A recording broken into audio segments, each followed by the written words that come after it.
তো আজকে আমাকে উঠে গাছে পাতা খেতে হলো। চলো ব্যাপারটা তোমাদের প্রথম থেকে বলছি। তো আজকে সকাল সকাল ঘুম থেকে উঠে দেখি না আমাদের ঘরের বাইরে কি যেন একটা রাখা আছে। দেখলাম যে ভালো করে চিনি, তখন আমার মাথায় ঘুরঘুর করলে যে চিনিটা খাওয়া যাক। তাই যখনই আমি চিনিটা খেতে যাবো, মানে মুখে প্রবেশ করাবো, তখন खत्म। Bye bye. Tata. Goodbye. কি गया। বলছিস? এটা সার? ছি! ব্যাহ! হঠাৎ দেখলাম যে আকাশে প্রচন্ড পরিমাণে ঝড় উঠেছে। ঝড়টা ভালো পরিমাণেই হচ্ছে। এখানে যদি আমাকে উড়িয়ে নিয়ে চলে যায়। দুপুরবেলা আমি পেয়ারা গাছে উঠে পেয়ারা গাছটা নাড়াতে লাগলাম, কিন্তু একটাও পেয়ারা পড়ছে না। বিশেষ করে এই পেয়ারাটা পড়ছেই না একদম। তাই আমি রাগে গাছের পাতা খেতে শুরু করলাম। তারপর আমি গাছ থেকে নেমে একটু গাছগুলো ঝেড়ে নিলাম, কারণ গাছে প্রচন্ড आयो रे পরিমাণে माँ। গুঁড়ো ছিল।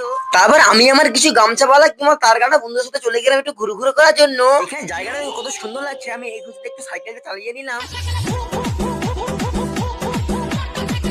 এখানে তো ডাব্লিউডাব্লিউই শুরু হয়ে গেছে।